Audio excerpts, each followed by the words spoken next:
તો 12મું ધોરણ પૂરું થઈ ગયું છે અને હવે એકાઉન્ટિંગ અને ફાઇનાન્સમાં કોઈ જોરદાર કારકિર્દી બનાવવાનો પ્લાન છે? જો એવું હોય તો ચાર્ટર્ડ એકાઉન્ટન્ટ એટલે કે CA બનવાનો વિકલ્પ ખરેખર બહુ સારો છે. ચાલો આ આખી સફરને એકદમ સરળ ભાષામાં સમજીએ. તો શું એવા લોકોમાં સામેલ છો જેમને આંકડાઓ સાથે રમવાની, બેલેન્સ શીટ મેચ કરવાની મજા આવે છે? જો જવાબ હા હોય તો સમજી લો કે CA બનવાનો રસ્તો તમારા માટે જ બનેલો છે. ચાલો જોઈએ કે આ પ્રતિષ્ઠિત પ્રોફેશન સુધી પહોંચવાનો માર્ગ કેવો છે. હવે આ સફર લાંબી અને થોડી અઘરી લાગી શકે, પણ ગભરાવાની જરૂર નથી. આપણે એને એકદમ સિમ્પલ, ફક્ત 4 સ્ટેપ્સમાં સમજી લઈશું. આ 4 પગથિયાં જ છે જે ચાર્ટર્ડ એકાઉન્ટન્ટના ટાઇટલ સુધી લઈ જશે. તો શરૂઆત ક્યાંથી થાય? વેલ, સૌથી પહેલું અને સૌથી ઇમ્પોર્ટન્ટ સ્ટેપ છે CA ફાઉન્ડેશન. તમે આને CA બનવા માટેની એન્ટ્રન્સ ટેસ્ટ પણ કહી શકો. આ એ દરવાજો છે જે ચાર્ટર્ડ એકાઉન્ટન્સીની દુનિયામાં એન્ટ્રી કરાવશે. હવે આના વિશે થોડી જરૂરી વાતો જાણી લઈએ. કોણ એપ્લાય કરી શકે? તો જેણે પણ ધોરણ 12ની પરીક્ષા આપી દીધી હોય એ આના માટે રજીસ્ટર કરાવી શકે છે. વિષયો કયા કયા? એમાં 4 મેઇન સબ્જેક્ટ્સ છે: એકાઉન્ટન્સી, લો, મેથ્સ અને ઇકોનોમિક્સ. પરીક્ષા વર્ષમાં 3 વખત લેવાય છે. પણ હા, એક વાત ખાસ ધ્યાનમાં રાખવા જેવી છે: પરીક્ષાના ઓછામાં ઓછા 4 મહિના પહેલા રજીસ્ટ્રેશન કરાવવું કમ્પલસરી છે. આ ભૂલતા નહીં. એટલે સાદી ભાષામાં કહીએ તો CA ફાઉન્ડેશન આખી CA બનવાની જર્નીનો ગેટવે છે, એન્ટ્રી પોઈન્ટ છે. આ દરવાજો ખોલ્યા વગર આગળ જવાનો કોઈ રસ્તો જ નથી. એટલે જ આ સ્ટેજ પરની તૈયારી એકદમ પાક્કી હોવી જોઈએ. ઓકે, તો ફાઉન્ડેશન ક્લિયર કરી લીધું. હવે શું? હવે આવે છે બીજું લેવલ, CA ઇન્ટરમીડિયેટ. અહીંથી ખરો શૈક્ષણિક પડકાર શરૂ થાય છે. અહીં તમારા નોલેજની ખરી કસોટી થશે. હવે આ લેવલ માટે શું જરૂરી છે? સૌથી પહેલી શરત તો એ જ છે કે ફાઉન્ડેશનની પરીક્ષા પાસ કરેલી હોવી જોઈએ. આમાં ટોટલ 6 સબ્જેક્ટ્સ હોય છે, જે 2 ગ્રુપમાં ડિવાઈડ કરેલા છે. પણ અહીંયા એક ટ્વિસ્ટ છે.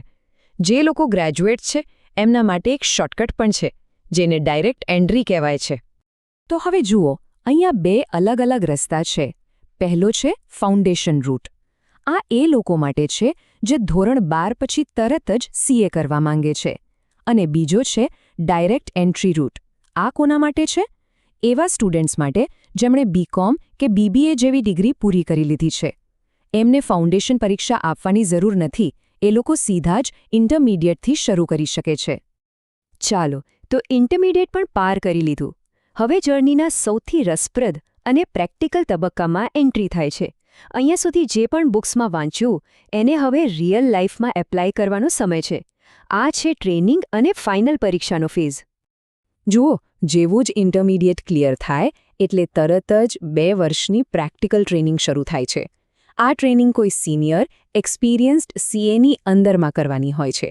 અને આ જ ટ્રેનિંગને પ્રોફેશનલ ભાષામાં આર્ટિકલશિપ કહેવામાં આવે છે. અહીં જ ખરું કામ શીખવા મળે છે. અને હા, આ આર્ટિકલશિપની સૌથી સારી વાત શું છે ખબર છે? કે કામ શીખવાની સાથે સાથે દર મહિને પૈસા પણ મળે છે. આને સ્ટાઇપેન્ડ કહેવાય. એક પ્રકારનો પગાર જ સમજી લો. તો આ લર્નિંગ વિથ અર્નિંગ જેવું છે, જે નાના મોટા ખર્ચામાં પણ મદદ કરે છે અને પ્રોફેશનલ દુનિયાનો અનુભવ તો અલગ જ. અને હવે આવે છે the grand finale, CA final. આ આખી સફરનો છેલ્લો અને કદાચ સૌથી ટફ એક્ઝામ છે. આ પરીક્ષા ક્યારે આપી શકાય? તો તમારી આર્ટિકલશિપના છેલ્લા 6 મહિના બાકી હોય ત્યારે. અને હા, ઇન્ટરમીડિયેટની જેમ આમાં પણ 2 ગ્રુપ હોય છે. અને બસ, જેવી જ આ ફાઇનલ પરીક્ષા પાસ કરી, અભિનંદન, તમે ઓફિશિયલી ચાર્ટર્ડ એકાઉન્ટન્ટ બની ગયા. આ એ જ મોમેન્ટ છે જેના માટે આટલા વર્ષોની મહેનત અને ડેડિકેશન હોય છે. ઓકે, તો આખી પ્રોસેસ તો સમજાઈ ગઈ. પણ સૌથી મોટો સવાલ, શરૂઆત કેવી રીતે કરવી? પહેલું ઓફિશિયલ સ્ટેપ કયું લેવાનું? ચાલો એ પણ જાણી લઈએ. જુઓ, સૌથી પહેલાં તો ICAI એટલે કે the institute of chartered accountants of ઇન્ડિયાની વેબસાઇટ પર જવાનું છે. ત્યાં એમના સેલ્ફ સર્વિસ પોર્ટલ એટલે કે SSP પર જઈને સ્ટુડન્ટ તરીકે રજિસ્ટર કરવાનું. જેવું રજિસ્ટ્રેશન પૂરું થાય એટલે તમે ઓફિશિયલી ICAIના સ્ટુડન્ટ બની ગયા. અને એક નિયમ યાદ રાખજો, રજિસ્ટ્રેશન પછી ઓછામાં ઓછો 4 મહિનાનો સ્ટડી પીરિયડ જરૂરી છે.